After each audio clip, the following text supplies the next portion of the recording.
예수께서 마태의 집에서 앉아 음식을 잡수실 때에 많은 세리와 죄인들이 와서 예수와 그 제자들과 함께 앉았더니 바리새인들이 보고 그 제자들에게 이르되 어찌하여 너희 선생은 세리와 죄인들과 함께 잡수시느냐. 예수께서 들으시고 이르시되 건강한 자에게는 의원이 쓸데없고 병든 자에게라야 쓸데있느니라. 너희는 가서 내가 긍휼을 원하고 제사를 원치 아니하노라 하셨듯이 무엇인지 배우라. 내가 의인을 부르러 온 것이 아니요 죄인을 부르러 왔노라 하시니라. 아멘. 할렐루야. 아멘. 모든 여러분들을 주의 이름으로 환영합니다. 아멘. 오늘 전 여러분과 함께 마태라는 제목으로 함께 은혜의 말씀을 나누려고 합니다. 마태라는 사람은 우리가 지금 읽은 마태복음을 쓴 예수님의 12제자 중에 한 사람입니다. 마태라는 사람, 이 마태라는 그 제자에 대해서, 사도에 대해서 이 마태복음을 기록한 사람이지만 정작 이 마태라는 사람이 누구인가에 대해서는 성경은 이렇게 많이 언급하고 있지는 않습니다. 여러분, 마태라는 사람을 통해서 여러분과 제가 어떤 것을 배울 수 있을까요? 마태의 삶을 통해서 또 마태의 신앙을 통해서 하나님께서 우리 가운데 주시는 귀한 말씀을 함께 나누려고 합니다. 여러분, 마태라는 사람은 이름이 두 개가 있는데 하나는 우리가 알고 있는 마태라는 이름이고 또 하나의 이름은 레위라는 이름입니다. 이 이스라엘식 이름은 레위이고 헬라식 이름은 마태인 사람인데 이 마태의 직업은 여러분이 알고 있을지 모르겠는데 세리라는 직업입니다. 지금으로 하면 세무공무원이 될 수 있겠네요.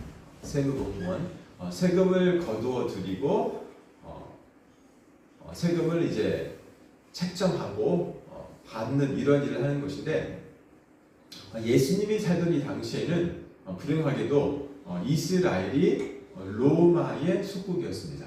즉 로마의 통치를 받고 있었어요. 우리가 일제시대에 일제의 통치를 받았던 것처럼 로마의 통치를 받고 있었기 때문에 이 세금을 거두어서 로마에 주는 일을 한 거죠. 세금을 거두어서 우리 대한민국에 쓰는 게 아니라 세금을 거두어서 일본 정부에 이렇게 바치는 이런 일을 하는 공무원이 세리였습니다. 마태복음 9장 9절에 오늘 본문에 보면 오늘 본문 2절에 보면 9장 9절 말씀에 보면 지나가시다가 마태라 하는 사람이 세간에 앉은 것을 보시고 이르시되 나를 쫓으라 하시니 일어나 쫓으니라. 예수님이 길을 가시면서 마태라는 사람이 세간에 앉은 것을 보셨다고 합니다. 이 세간이 지금으로 말하면 세무소죠. 세무소에 앉아있는 마태를 보시고 여러분 참 신기하죠. 지나가는 사람이 세간에 앉은 이 마태를 볼 수 있을 만큼 세무소가 이렇게 열려있는 공간인 것 같아요. 참 신기하죠. 지나가면서 세간에 앉아있는 이 마태를 예수님이 보셨습니다. 그리고서는 하신 말씀이 바로 하시는 말씀이에요. 나를 쫓으라. 나를 쫓으라. 그러자 이 마태가 일어나 쫓으니라. 즉시로 예수님의 말씀을 따랐다라고 성경은 말을 하고 있습니다. 여러분, 당시에 이 세리라는 직업, 세간에서 일하는 이 세리라는 직업에 대해서 우리나라가 일제 시대의 그 일제의 앞잡이라고 하는 그죠? 그런 사람들과 비교하면 될 것 같아요. 당시 일본의 순사가 된 사람도 있었고, 그죠? 한국인들 중에. 그래서 한국인들을 착취하는 일에 어떻게 보면 일본 사람보다 더 지독하게 했던 사람들이 일본의 앞잡이들 중에 있었다고 합니다. 이 세리라는 직업이 그러한 직업이기 때문에 이스라엘 백성들은 이 세리 마태에 대해서 어떤 생각이 있었냐면 친일파, 매국노, 나라 나를 팔아먹는 친구.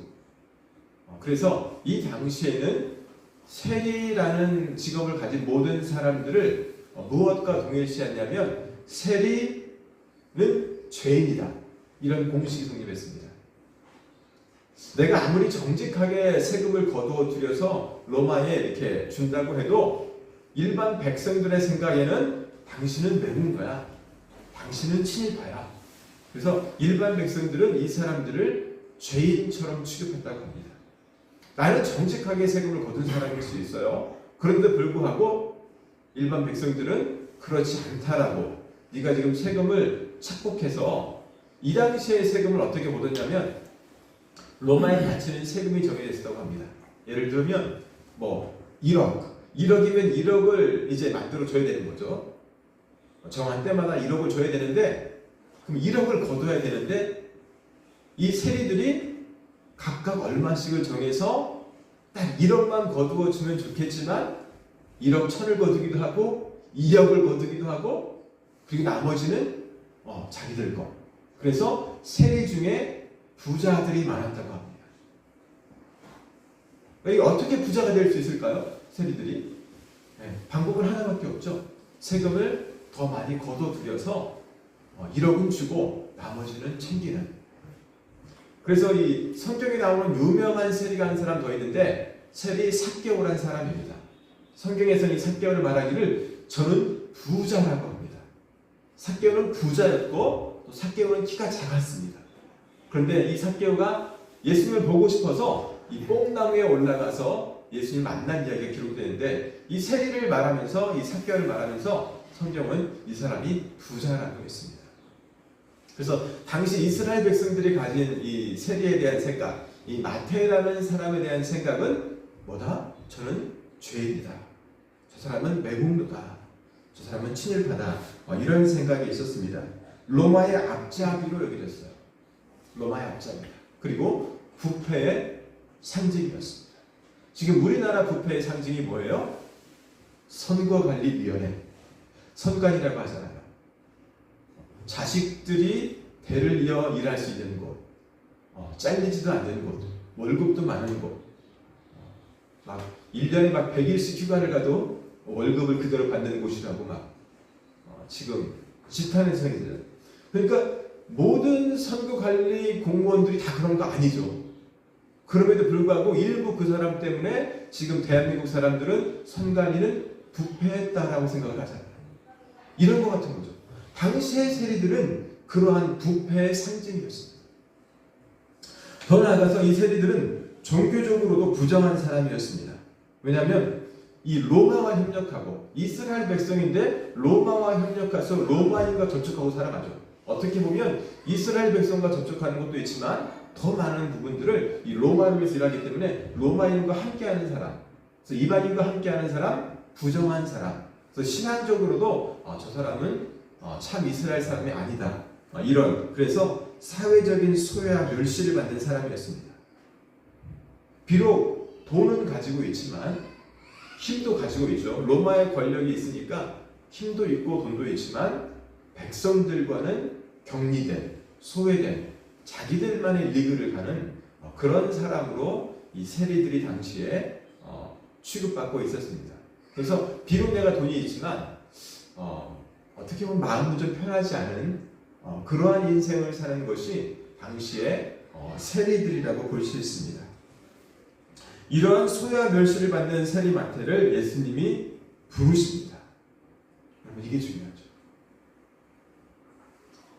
예수님은 당시에 수많은 사람들이 있었을 거예요. 그죠? 수많은 직업을 가진 사람들이 있을 겁니다.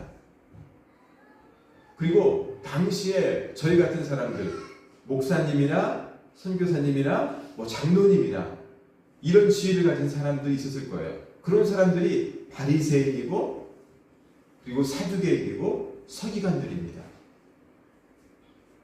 당시 백성의 지도자들이 영적인 지도자들, 바리새인들, 그리고 서기관들. 그런데 예수님은 이상하게도 이러한 백성을 지도하는 영적인 지도들 가운데서 제자를 택한 것이 아니라 어떤 사람을 제자를 택해요? 이 마태라는 세리라는 우리가 지금 손가락질하는 그 사람을 제대로 택하신다는 거예요. 사랑하는 여러분, 예수 그리스도는 우리 가운데 오셔서 어떤 위치를 가지고 신분을 가지고 어떤 귀천을 떠나서 여러분 영혼 한 사람 한 사람을 보시면서 여러분을 부르시는 줄로 믿습니다. 어떤 우리의 배경이 아니라 우리의 환경이 아니라 정말 내가 죄인임에도 불구하고 내가 죄인이지만 우리를 찾아오셔서 우리를 구원하시는 예수님인 것을 우리가 알 수 있습니다. 여러분, 당시에 예수님 당시에 죄인의 대명사 첫 번째가 세리였고요. 두 번째는 창기들이었습니다. 몸을 파는 여인들. 지금은 좀 좋지만 그 당시에는 이 여자들이 혼자가 되면 정말 스스로는 먹고 살기가 너무너무 힘들어서 이 직업이 아니면 할 수 없는 그러한 시대였다라고 해요. 직업을 가질 수 없고 돈을 벌 수 없어서 정말 할 수 있는 것이 이것밖에 없는, 그래서 많은 여인들이 그렇게 할 수밖에 없는 그런 상황 가운데서 죄인으로 낙인찍혀진 여인들. 그래서 모든 창기들은 다 죄인이다. 그 죄인의 대명사가 세리였고 그 다음에 창기였습니다. 그 다음에 또 죄인의 대명사가 있는데 이 사복음서를 읽어보면 사마리아인들이 죄인들이었어요. 여러분, 사마리아인들이 어떤 사람이냐면 지금으로 하면 북한에 있는 사람들이 사마리아 사람들이에요. 여러분, 이스라엘은 이 사울과 다윗과 그리고 솔로몬 왕 시대에는 나라가 하나였는데 솔로몬 왕이 죽은 다음에는 북이스라엘과 남유다, 이 나라가 두 개로 나누어집니다. 그런데 이 북이스라엘이 아수르의 이 식민지가 되고 아수르에게 멸망하면서 이 아수르 사람들이 이렇게 피를 섞는 정책을 했어요. 즉 강제로 혼인을 시키는 겁니다. 그러다 보니까 이 북이스라엘에 어떤 일들이 생겨요? 피가 섞이는 거예요. 그래서 이 남유다에 있던 사람들은 이 북이스라엘 사람들을 향해서 너희는 죄인이라는 이 이방인 취급을 하는 겁니다. 그래서 사마리아인 하면 참된 신앙인이 없다라고 생각하고 사마리아 땅을 밟지도 않았다고 합니다. 당시의 유대 사람들.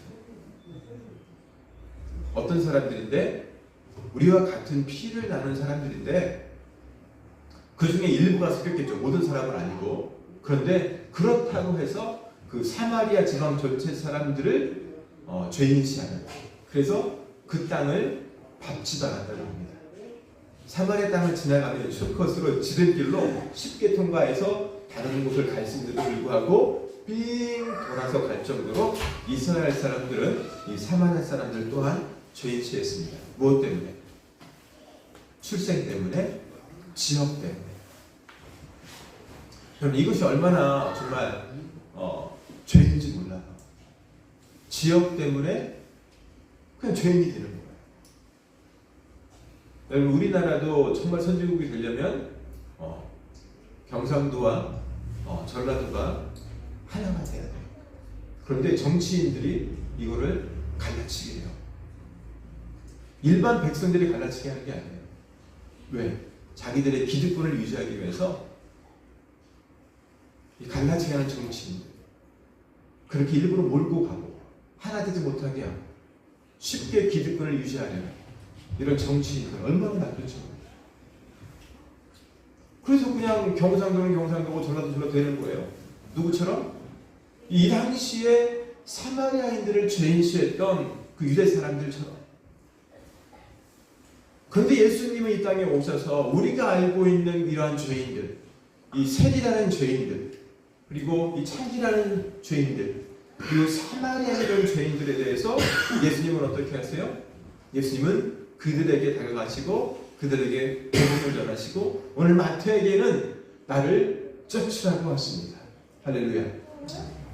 여러분, 모든 사람들이 나를 죄인이라고 해도 예수님은 여러분을 인정하시고 여러분 가운데 찾아가는 것을 믿으시기를 주의 이름으로 축원합니다.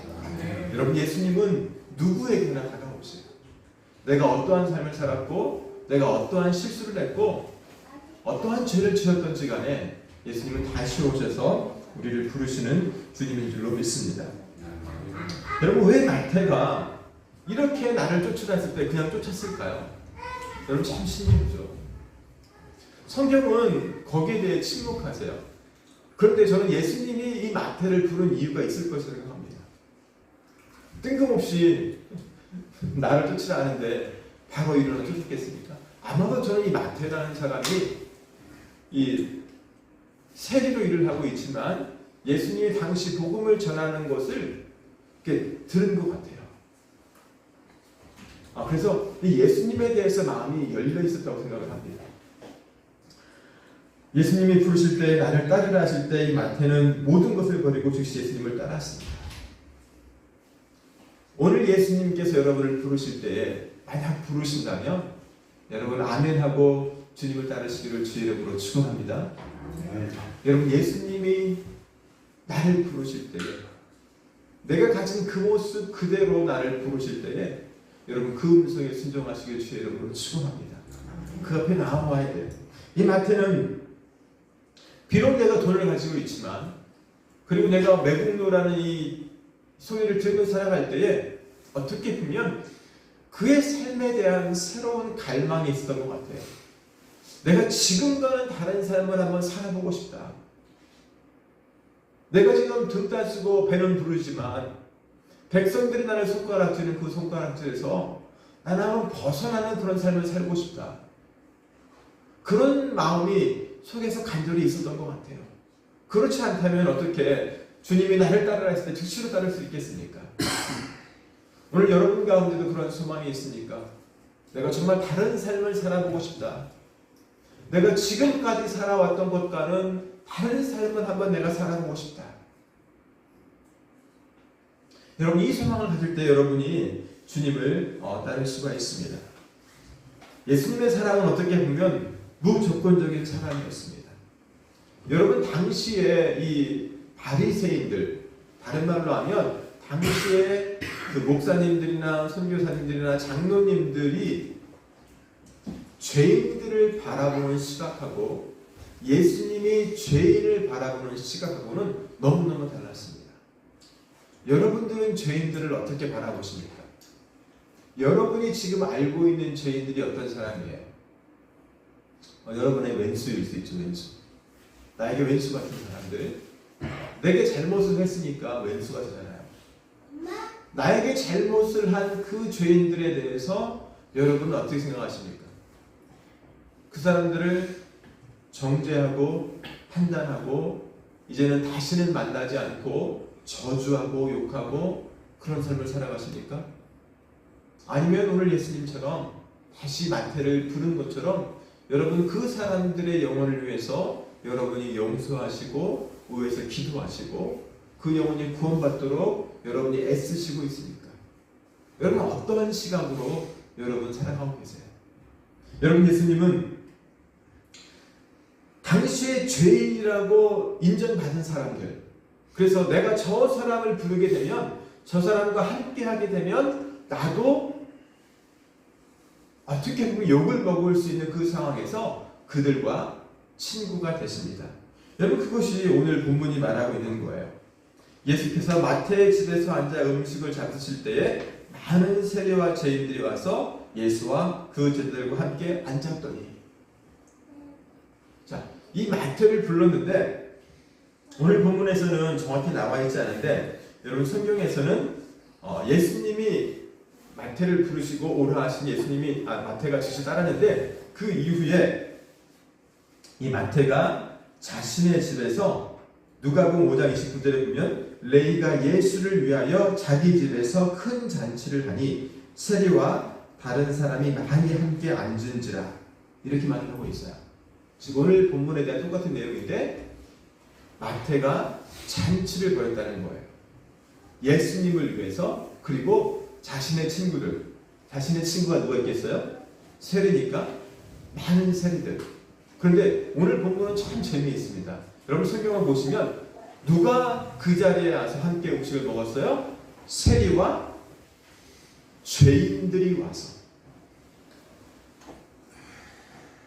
왜 성경은, 왜 마태는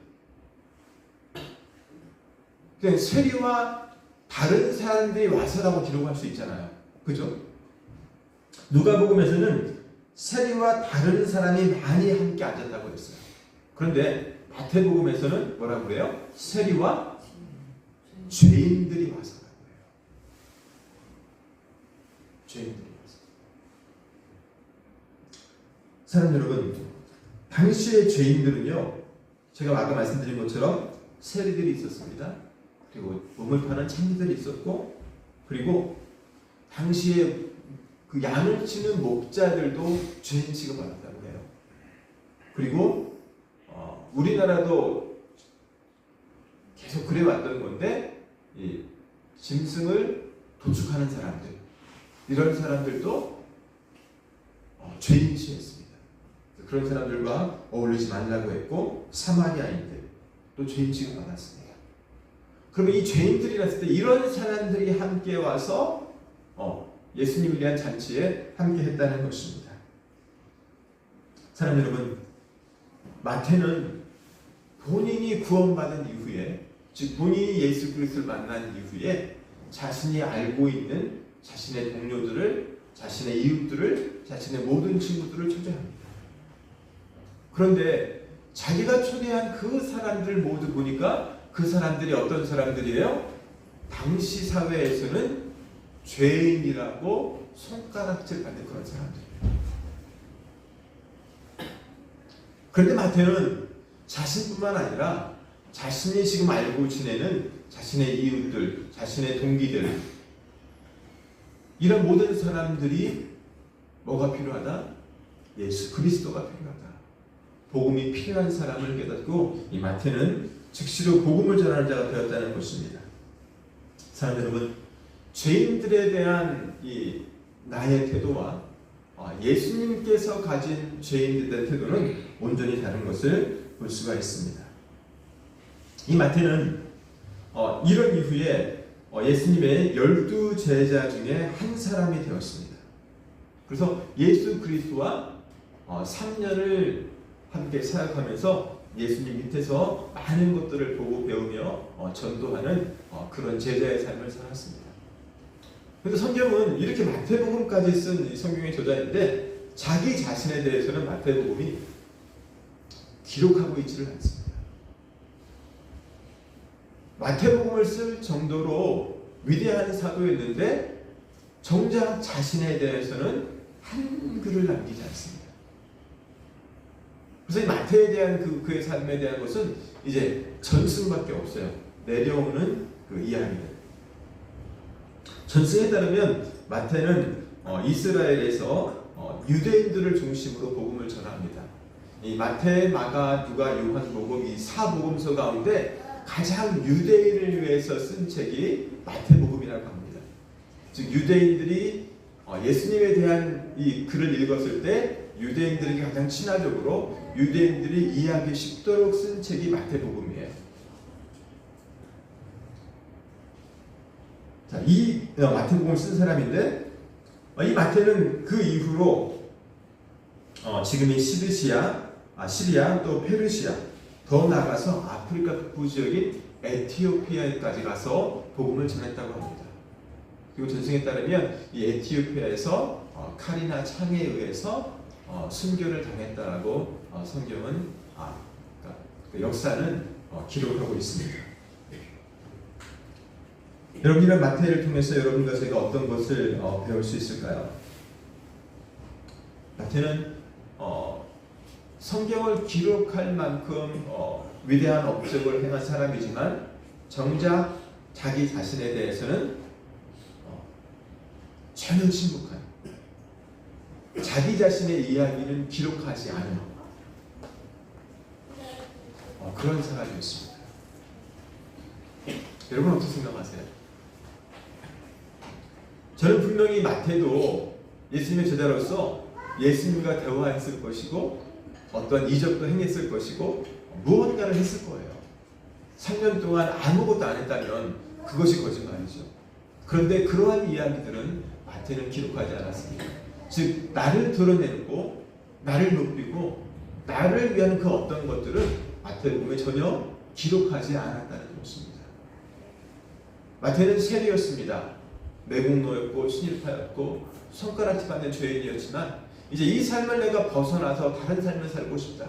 그 가운데 예수님이 오셔서 나를 따르라고 했을 때 즉시 일어나 따랐던, 그리고 자신의 모든 동료들을, 자신의 모든 이웃들을 불러 모아서 복음을 듣게 했던 그러한 사람이었습니다. 오늘 저와 여러분이 인생을 살아가면서 오늘 마태가 주님을 만났던 것처럼 예수님이 나에게 다가오셨을 때 사람 여러분, 그 예수님의 부르심에 여러분이 응답할 수 있기를 주의 이름으로 축원합니다. 그리고 그 부르심을 입었다면 여러분들이 변화된 삶을 살았으면 좋겠습니다.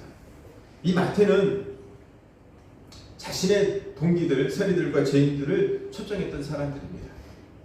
그리고 이때의 바리새인들은 제가 말씀드린 것처럼 예수님의 제자들에게 말하기를 너희 선생은 어찌하여 세리와 죄인들과 함께 하느냐, 왜 죄인들과 어울리느냐고 하는 것입니다. 혹여나 내가 인생을 살아가면서 내가 죄인이라고 정죄한 사람들이 있다면 여러분 그것들을 이제 예수 피로 다 버리시기를 주의 이름으로 축원합니다. 여러분 나보다 큰 죄를 지은 사람일 수 있어요. 그러나 내가 그 사람에게 너는 이러한 죄인이라고 말할 수 있는 그러한 어떤 것이 저에게 없습니다. 왜? 나도 죄인이기 때문입니다. 여러분 죄인은 죄인을 나무랄 수가 없어요. 그런데 바리새인들은 다른 사람이 죄인이라고 책망하고 정죄하고 나무랍니다. 왜요? 나는 의롭다 생각하기 때문입니다. 여러분 세상에 의인은 한 사람도 없습니다. 로마서 6장 23절은 모든 사람이 죄인이라고 합니다. 즉 아담으로 태어난 순간 아담은 죄인이었습니다.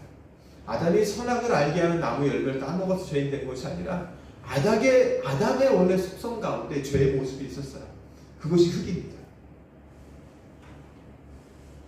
이 흙으로 만들어진 모든 사람에겐 죄의 본성이 있다는 거예요. 이 죄의 본성을 다스리도록 하나님은 에덴 동산에 집어넣는 거예요. 저는 그것이 하나님 말씀이라고 생각을 해요. 그래서 내가 죄인인데 다른 사람의 죄를 할 수 없다는 거죠. 바리새인은 지금으로 하면 제가 말씀드렸죠. 목사님이고 장로님이에요. 근데 목사나 장로들이 죄를 짓는 사람을 향해서 너는 죄인이다 멀리하는 이러한 삶을 살면 안 된다는 것이죠. 근데 바리새인들이 그렇게 했다는 거죠. 이때 예수님께서 이걸 들으시고 이런 말씀을 하세요. 건강한 자에게는 의원이 쓸데없고 병든 자에게라야 쓸데있느니라. 이런 무슨 말씀이에요?